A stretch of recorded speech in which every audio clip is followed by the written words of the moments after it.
Hello, lovelies.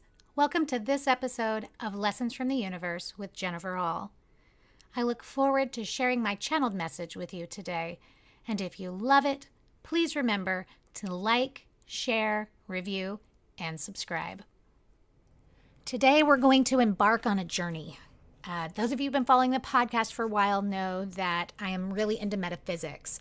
For those of you who don't know what metaphysics is, simply put, it is above the physical. It is when you take a story and you look for the spiritual message within it, for the message that attributes or contributes to our awakening. So today is Metaphysical Storytelling Volume 3, and we are going to talk about David and Goliath. Now, people think they know this story simply by saying the little boy slays the big giant, hooray. And I mean, if that's all you can get from it, underdog wins, great, good for you. But there's definitely more to this story. So to put the tale in a nutshell, David is playing harp. He was a shepherd, and he ends up playing the harp for the king, King Saul. And King Saul is fighting against Goliath, who is just terrorizing the Israelites. And he becomes afraid because nothing is humanly working. The power of his army and things are not working. And so he decides to send David, this future potential king, to go and slay the giant. Now, Saul represents that part within us that functions under the limitations of personality and ego, attachment to the material, to the physical world. And so he comes to David with this oversized, cumbersome, ridiculous armor that's only going to slow David down, end up being, sort of the tin can for his death. And so David turns him down. And David goes as David is, with a slingshot, ready to slay the beast the way that he knows how. In the end, he assesses Goliath's massive armor, which weighs more than most grown men, and he finds that there's an opening in the forehead, and he is able to shoot that stone and hit Goliath in the forehead and therefore defeat him.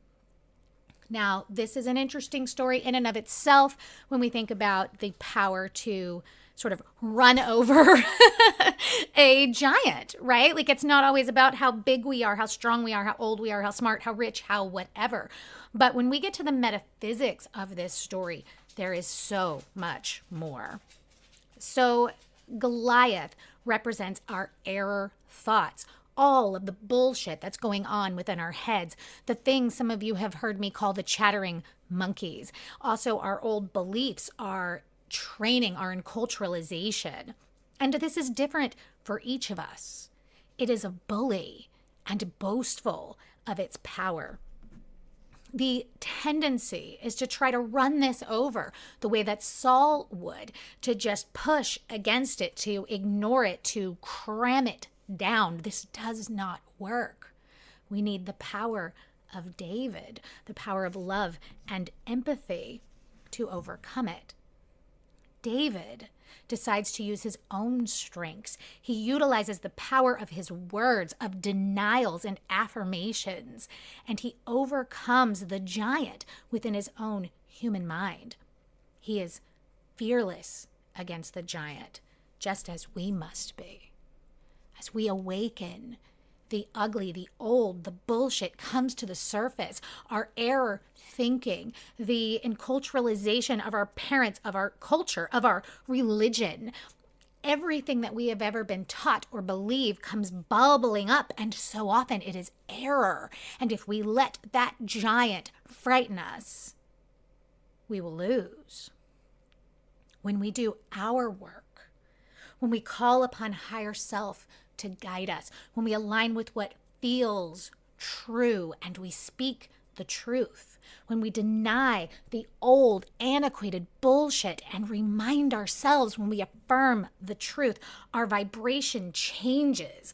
And that vibrational change is so strong that error is dissolved and passes away. So we have David, this shepherd, the taker of the sheep, the caregiver for them, the protector of them. Sheep represent that natural life that flows through us from spirit, that thing that is real and true, unadulterated by life and training. Whereas Saul is the action of the will that wants and is limited by personality and ego. Understand that part of us is going to fight back, especially early on in our awakening. It is going to fight us, to tell us to not have faith in the manifestation of our dreams, to tell us that we are ridiculous to believe in our own enlightenment.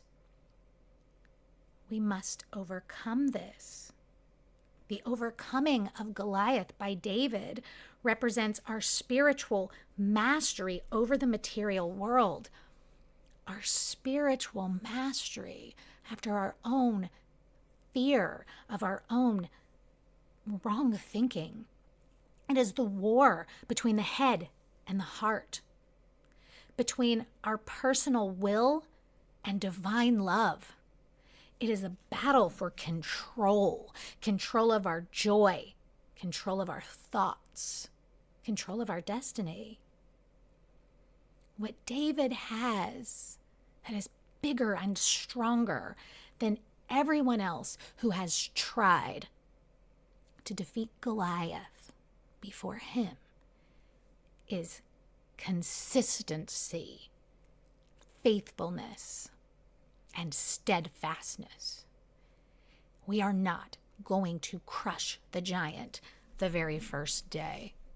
That's probably not going to happen. We must be consistent. We must be faithful, and we must be steadfast. We can, right?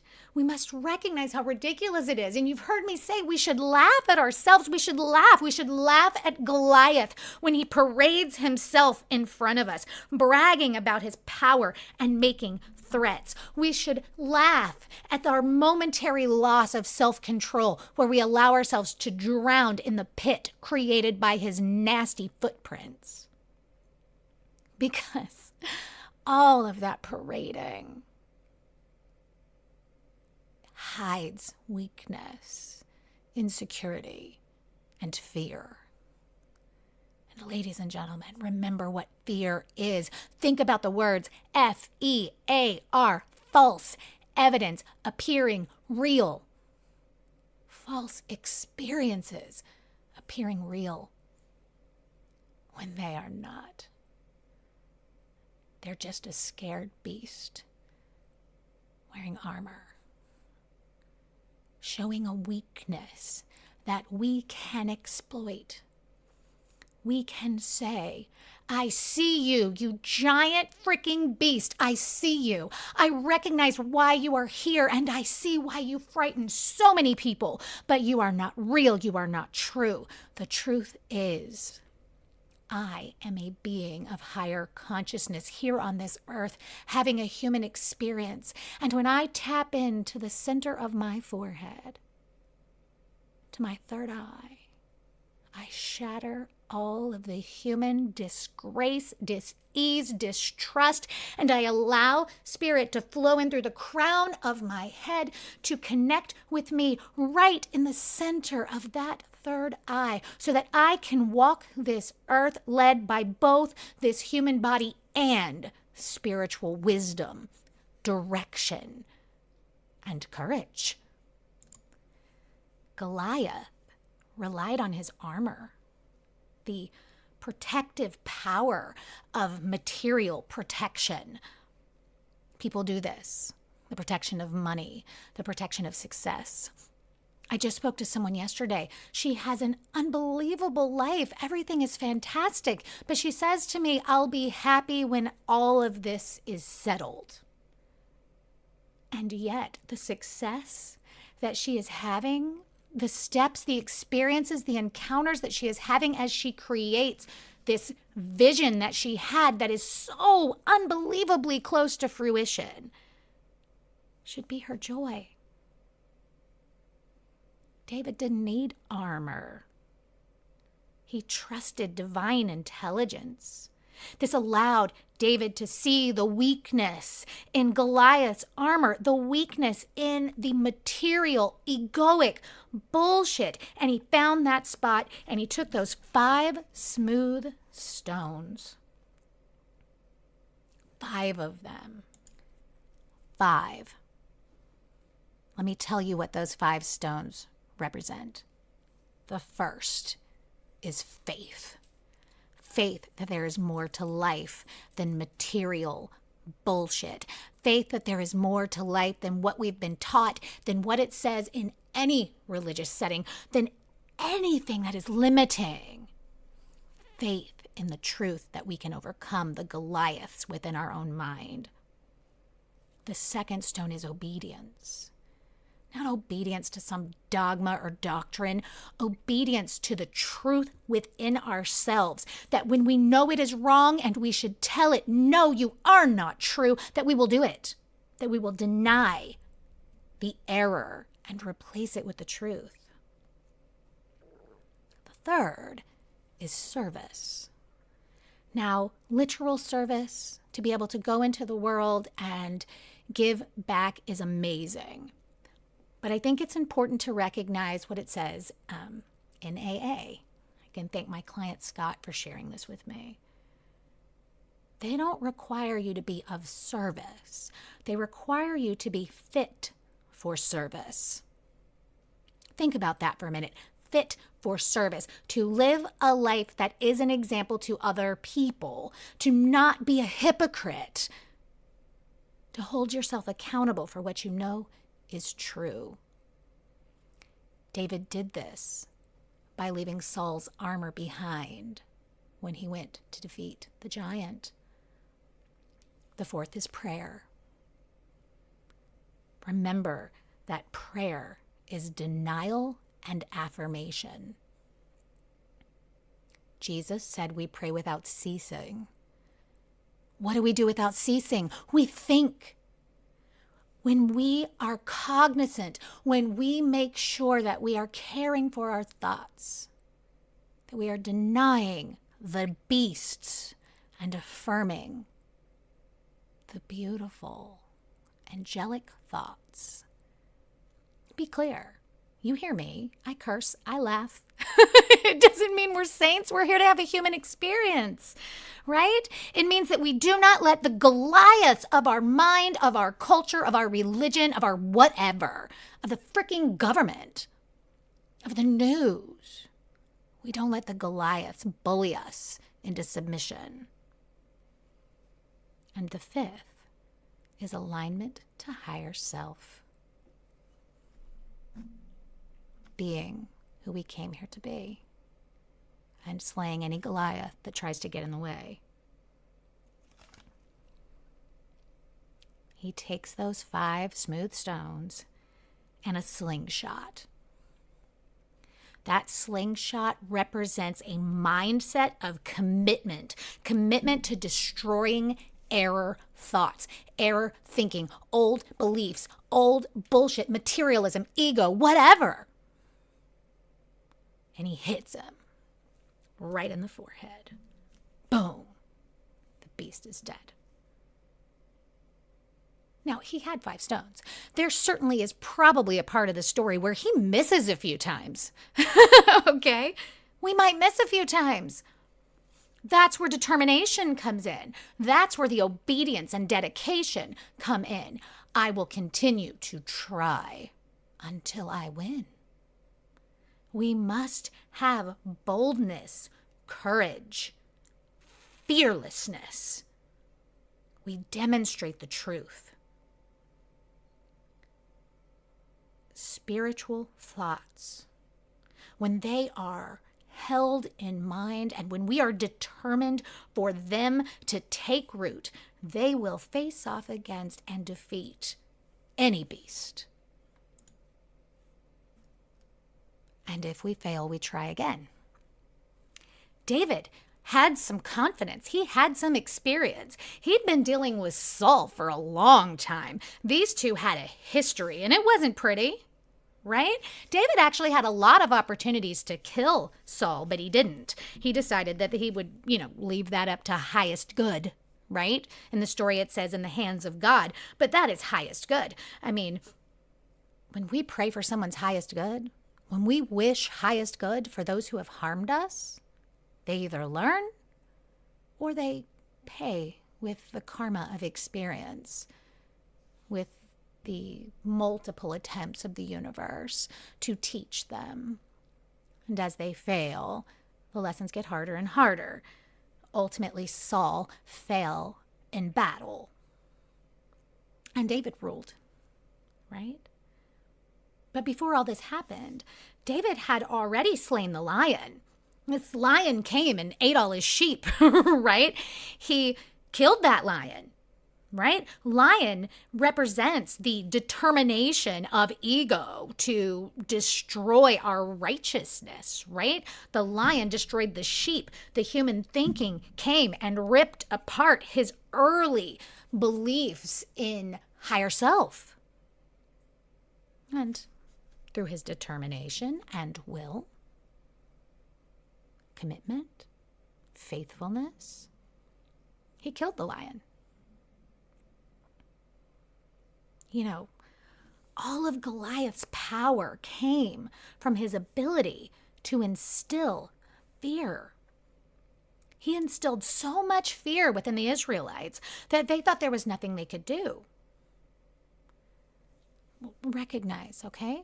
Metaphysically, the Israelites represent our illumined thoughts, the truth in our consciousness that is growing and budding, that is pursuing discipline and steadfastness. Goliath comes in and tries to bully the shit out of that. He says that can't be true. Wouldn't it be easier if you just thought like every other sleepwalker on earth? He brags. He's vain. But bragging and vanity are sure signs of weakness. The beast of human material error thinking rises up and fights back as we awaken. We cannot defeat it like against like. We cannot feed it ugly for ugly, fear for fear.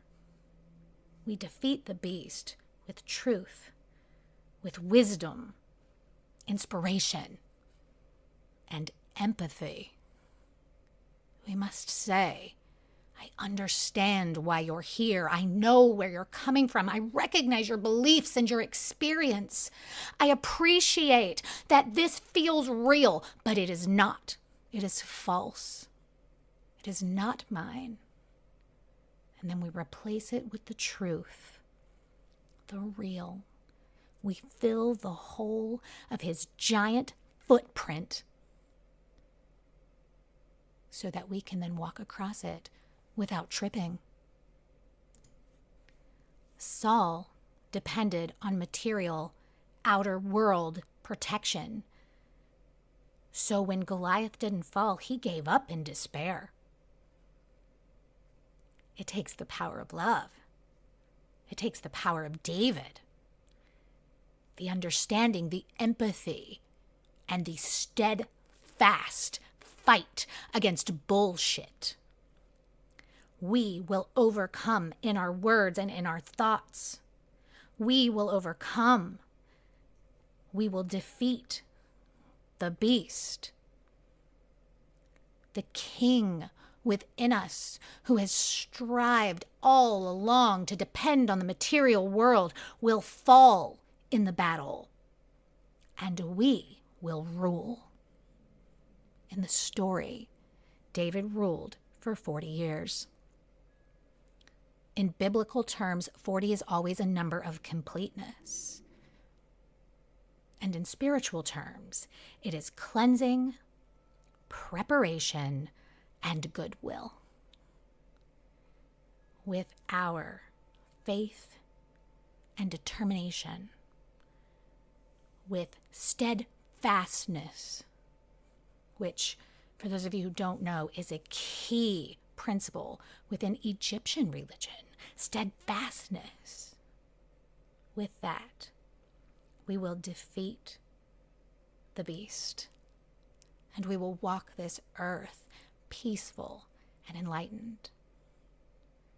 You can overcome. You will overcome.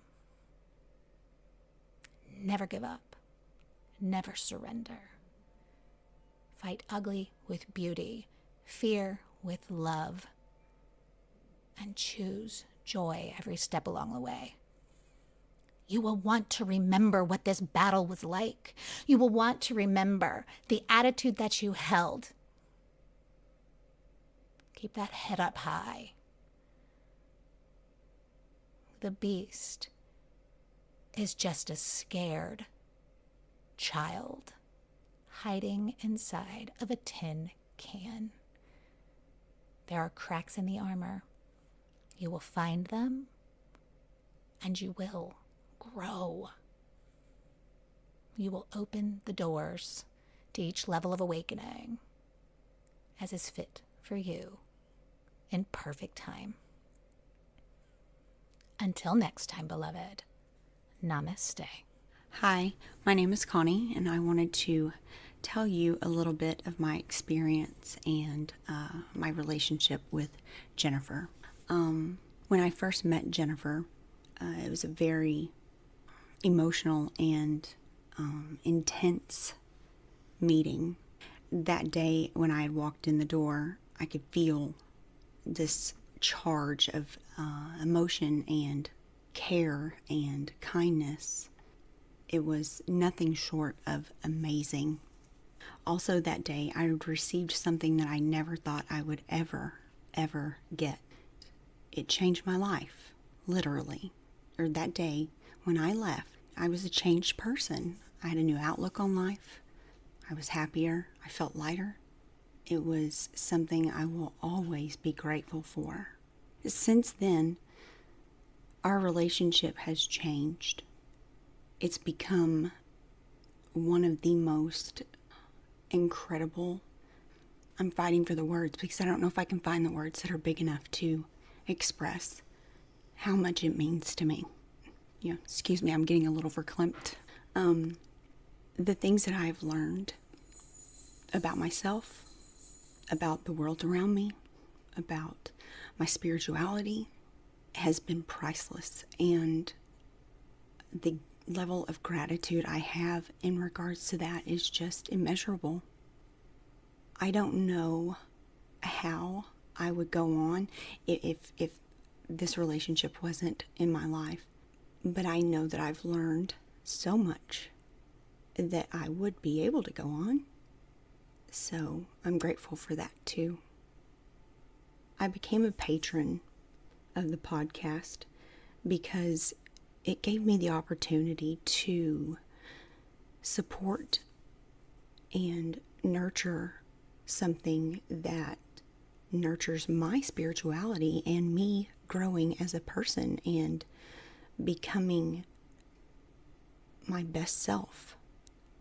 I'll always be grateful for it. It'll continue to go with me throughout the course of the rest of my life. There's so much love that is put into this, and supporting its growth will benefit this world. Namaste. I want to thank each and every one of you for joining me today for this episode of Lessons from the Universe with Jennifer Hall.